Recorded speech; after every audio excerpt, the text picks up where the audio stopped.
दोस्तों नमस्कार, मैं हूं डॉक्टर प्रदीप प्रसन्न। आप सबका स्वागत है हिंदी की बिंदी चैनल पर। हिंदी भाषा, हिंदी व्याकरण, हिंदी साहित्य संबंधित तमाम तरह के तथ्यात्मक टॉपिकों की जानकारी हम इस चैनल के माध्यम से देते हैं। आइए आज नया टॉपिक कुछ सीखते हैं।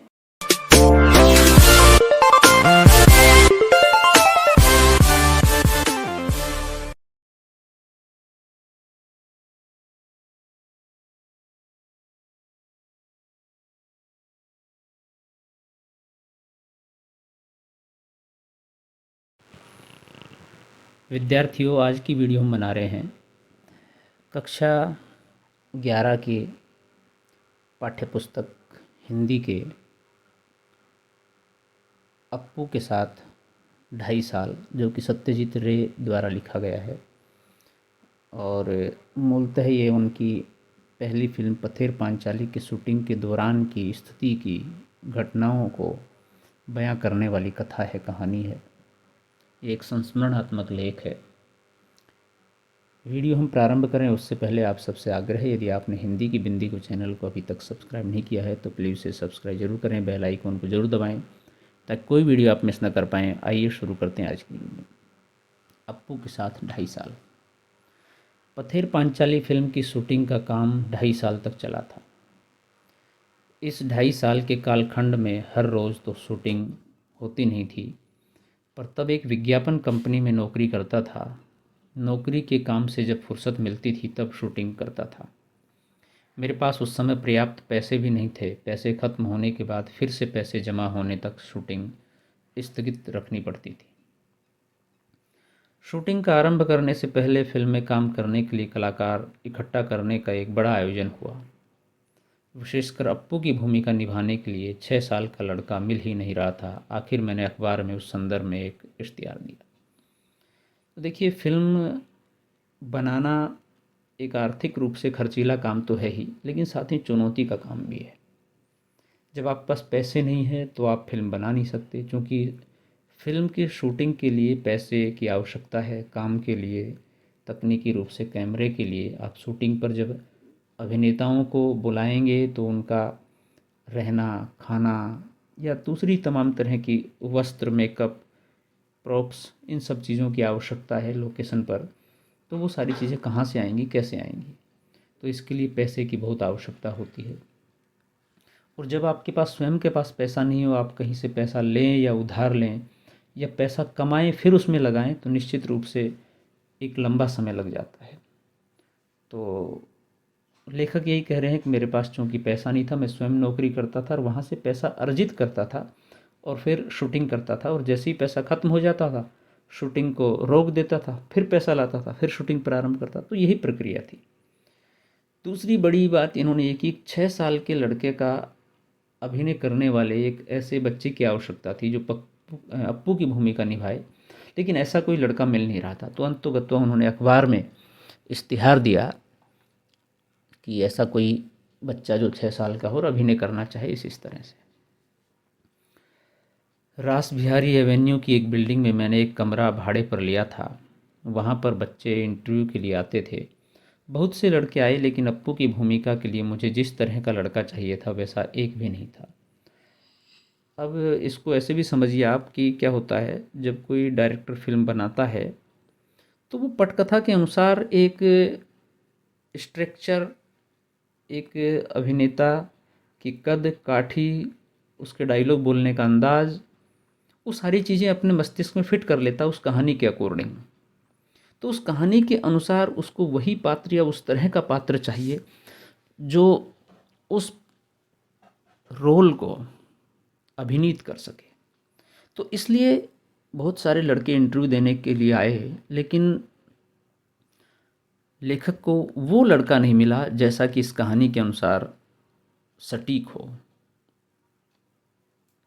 एक दिन एक लड़का आया, उसकी गर्दन पर लगा पाउडर देखकर मुझे शक हुआ। नाम पूछने पर नाजुक आवाज़ में वह बोला, टिया। उसके साथ आए उसके पिताजी से मैंने पूछा, क्या अभी अभी इसके बाल कटवा कर यहाँ ले आए हैं? वे सज्जन पकड़े गए। सच छिपा नहीं सके, बोले, असल में यह मेरी बेटी है। अप्पू की भूमिका मिलने की आशा से इसके बाल कटवा कर आपके यहाँ ले आया हूँ। यानी कि देखिए ये भी एक घटना है और बहुत सारी जगह पर ऐसा हुआ भी है। आपको मैं बता दूं कि एक बड़ा ही प्रसिद्ध धारावाहिक अभी कुछ समय पहले 2-3 वर्ष पहले चला था और अभी भी कभी कभी उसका रिपीट टेलीकास्ट हो जाता है, कृष्ण लीला। तो उसमें कृष्ण के बाल रूप को लेकर के, मतलब उसमें कृष्ण बालक के रूप में है और सारे बड़े काम करता है। वो राक्षसों का संहार करता है, कंस का संहार करता है। उसका पूरा बाल रूप दिखाया उस पूरे सीरियल में। तो उसमें जो कृष्ण की भूमिका निभाई है वो लड़का नहीं लड़की है। तो इस तरह से कई बार ऐसे भी हमें सीरियल, कहानी, फिल्में देखने को मिली हैं, ऐसे पात्र भी देखने को मिले हैं जिन्होंने इस तरह की भूमिकाएं निभाई हैं। तो यहाँ पर भी कुछ ऐसी घटना हमें सामने आ रही है हमारे। विज्ञापन देकर भी अप्पू की भूमिका के लिए सही तरह का लड़का न मिलने के कारण मैं तो बेहाल हो गया। आखिर एक दिन मेरी पत्नी छत से नीचे आकर मुझसे बोली, पास वाले मकान की छत पर एक लड़का देखा, जरा उसे बुलाइए। तो आखिर हमारे पड़ोस के घर में रहने वाला लड़का सुबीर बनर्जी ही पथेर पांचाली में अप्पू बना।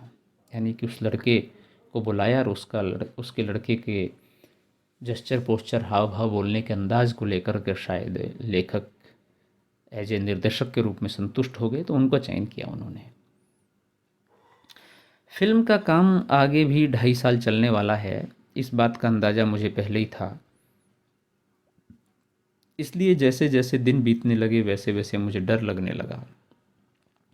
अप्पू और दुर्गा की भूमिका निभाने वाले बच्चे अगर ज़्यादा बड़े हो गए तो फिल्म में वह दिखाई देगा, लेकिन मेरी खुशकिस्मती से उस उम्र में बच्चे जितने बढ़ते हैं उतने अप्पू और दुर्गा की भूमिका निभाने वाले बच्चे नहीं बढ़े। ये भी होता है कि जब आप बच्चों को लेकर के कोई फिल्म निर्माण करते हो तो चूंकि बच्चे स्वाभाविक रूप से धीरे धीरे बढ़ेंगे, उम्र बढ़ेगी उनकी, कद बढ़ेगा उनका। तो इन सब चीज़ों को लेकर के, चूंकि फिल्म में जो किरदार होता है, उसका जो रोल होता है, वो भले ही 2.5-3 घंटे का हो या 2.5-3 घंटे में हम 10-20 वर्ष दिखा दें उसको, लेकिन यदि वो कहानी के साथ मैच नहीं करता है तो उसका प्रभाव खत्म हो जाता है। तो इसलिए लेखक निर्देशक के रूप में चिंतित थे कि समय 2.5 साल लगेगा और बच्चे अपनी उम्र के अनुसार गति करेंगे, इनका कद बढ़ेगा, तो कहीं ना कहीं उनकी कहानी को वो प्रभावित नहीं कर पाएगा और उसमें प्रभाव पैदा नहीं होगा, तो कहानी अच्छी नहीं बन पाएगी, फिल्म अच्छी नहीं बन पाएगी। लेकिन संयोग देखिए कि वो दोनों बच्चे अपनी उम्र के अनुसार, उम्र तो बढ़ी लेकिन कद उनका उतनी तेज़ गति से नहीं बढ़ पाया जितनी कि उन्हें एक डर था या अपेक्षा थी। तो लेकिन मेरी खुशकिस्मती से उस उम्र में बच्चे जितने बढ़ने थे उतने अप्पू और दुर्गा की भूमिका निभाने वाले बच्चे नहीं बढ़े। इंदिरा ठाकुरन की भूमिका निभाने वाली 80 साल उम्र की चुन्नी बाला देवी 2.5 साल तक काम कर सकी, यह भी मेरे सौभाग्य की बात है। अब यहाँ दूसरी तरफ भी बड़ा चुनौती का काम था। 80 वर्ष की बुढ़िया जब एक रोल कर रही है तो उसका अभी कोई पता नहीं कि उम्र दराज महिला है कब चली जाएं। लेकिन संयोग समझिए, सौभाग्य समझिए, अगर ऐसी स्थिति होती है तो उन्हें पुनः दोबारा से फिर शूटिंग करनी पड़ती कोई दूसरी अभिनेत्री को लेकर के। तो इस तरह से बड़े चुनौती के काम होते हैं फिल्म की शूटिंग को लेकर। तो शूटिंग की शुरुआत में ही एक गड़बड़ हो गई। अप्पू और दुर्गा को लेकर हम कलकत्ता से 70 मील पर पालसिट नाम के गांव गए। अब ये कलकत्ता में स्टार इसलिए लगा रखा है, अभी उसका नाम बदलकर कोलकाता हो गया है। और देखिए ये अक्सर होता है, 70 मील क्या 700 मील तक भी जाना पड़ सकता है। जब आपको शूटिंग करनी होती है तो अपनी शूटिंग के हिसाब से जहाँ पर सही लोकेशन मिले वहीं पर लेखक निर्देशक जा कर के काम करना पसंद करते हैं। वह रेल लाइन के पास काश फूलों से भरा एक मैदान था। अप्पू और दुर्गा पहली बार रेलगाड़ी देखते हैं। इस सीन की शूटिंग हमें करनी थी। ये सीन बहुत ही बड़ा था, एक दिन में उसकी शूटिंग पूरी होना नामुमकिन था, कम से कम 2 दिन लग सकते थे। पहले दिन जगद्धात्री पूजा का त्यौहार था।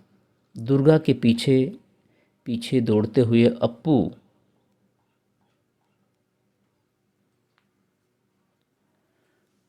काश फूलों के वन में पहुंचता है। सुबह शूटिंग शुरू करके शाम तक हमने सीन का आधा भाग चित्रित किया। निर्देशक, छायाकार, छोटे अभिनेता अभिनेत्री, हम सभी इस क्षेत्र में नवागत होने के कारण थोड़े बोराए हुए थे। बाकी का सीन बाद में चित्रित करने का निर्णय लेकर हम घर पहुँचे। यानी कि ये भी एक दुविधा थी कि सीन बड़ा था, वो कम से कम 2 दिन लगते, और चूँकि सभी नए थे, सबको अनुभव नहीं था, और बच्चों के साथ काम करना एक थोड़ा चुनौतीपूर्ण होता है, क्योंकि बच्चे उस भाषा को, उस इंटेंसिटी को कई बार समझ नहीं पाते हैं कि एज ए निर्देशक क्या चाहता है। तो उसको रिपीट करने में समय लगता है, बताने में समय लगता है, और सारी चीज़ों को यथा स्थिति को बनाए रखने में, शूटिंग का पूरा जो दृश्यांकन है उसको बनाए रखने में समय लगता है। तो इसलिए उनको थोड़ी दुविधा हुई। 7 दिन तक शूटिंग के लिए उस जगह गए तो वे जगह हम पहचान ही नहीं पाए। लगा ये कहाँ आ गए हम, कहाँ गए वे सारे काशफूल। बीच के 7 दिनों में जानवरों ने वे सारे काशफूल खा डाले। अब ये भी एक बड़ी समस्या है। अब ये प्रकृति की चीज़ है, काशफूल जो फूलते हैं उसको पशु खा गए, तो अब शूटिंग में पहली बार आपने दिखा दिया, दूसरे सीन में कैसे नहीं दिखाएं आप, दिक्कत है। अब अगर आगे हम उस जगह बाकी आधे सीन की शूटिंग करते तो पहले आधे सीन के साथ उसका मेल कैसे बैठता, उसमें से कंटिन्यूटी नदारद हो जाती। यानी कि लगातार जब काम करते हैं तो वैसा ही दृश्य होना चाहिए, ये गड़बड़ हो गया था। तो इन सारी चीज़ों से जूझना पड़ता है, दुविधाओं से इन सब के बीच रास्ते निकलते हैं। उस सीन के बाकी अंश की शूटिंग हमने उसके अगले साल शरद ऋतु में, जब फिर से वह मैदान काश फूलों से भर गया, तब की। अब देखिए कितने साल तक इंतजार करना पड़ता है, लेकिन फिल्म में ये सुविधा है कि वो वाला सीन आप छोड़ दीजिए, शेष कर लीजिए, तो ये फ़ायदा होता है ज़रूर। लेकिन फिर भी वो याद रहे, वैसी स्थितियाँ, वो लोकेशन, उसको एकदम से रियलिटी बनाने के लिए, वैसा ही बनाने के लिए, मैच करने के लिए वो सारी चीज़ें ज़रूरी है। उसी समय रेलगाड़ी के भी शॉट्स लिए, लेकिन रेलगाड़ी के इतने शॉट्स थे कि एक रेलगाड़ी से काम नहीं चला। एक के बाद एक 3 रेलगाड़ियों को हमने शूटिंग के लिए इस्तेमाल किया। सुबह से लेकर दोपहर तक कितनी रेलगाड़ियाँ उस लाइन पर से जाती हैं, ये पहले ही टाइम टेबल देखकर जान लिया था। हर एक ट्रेन एक ही दिशा में आने वाली थी। जिस स्टेशन से वे रेलगाड़ियाँ आने वाली थीं, उस स्टेशन पर हमारी टीम के अनिल बाबू थे। रेलगाड़ी स्टेशन से निकलते समय अनिल बाबू भी इंजन ड्राइवर की केबिन में चढ़ते थे, क्योंकि गाड़ी की शूटिंग की जगह के पास आते ही बॉयलर में कोयला डालना ज़रूरी था, ताकि काला धुआं निकले। सफ़ेद काश फूलों की पृष्ठभूमि पर अगर काला धुआं नहीं आया तो दृश्य कैसे अच्छे लगेगा। तो देखिए ऐसे कैसे फिल्म को प्रभावी बनाने के लिए सब काम करने पड़ते हैं। तो विद्यार्थियों, वीडियो बहुत लंबी हो जाएगी, इसलिए यहीं रोकते हैं। शेष अगले पार्ट में। वीडियो आपने पूरी देखी, इसके लिए धन्यवाद। आशा करते हैं वीडियो आपको अच्छी लगी होगी। यदि अच्छी लगी हो तो इसे लाइक कीजिए, शेयर कीजिए, कमेंट्स कीजिए, और चैनल को सब्सक्राइब करना न भूलें। आपके मन में सवाल, कोई जिज्ञासा, कोई प्रश्न हो तो कमेंट्स के माध्यम से बताइए, हम उसका समाधान करने का प्रयास करेंगे। आज के लिए इतना ही। नेक्स्ट वीडियो में नेक्स्ट टॉपिक के साथ फिर मिलते हैं। तब तक के लिए शुक्रिया, नमस्कार।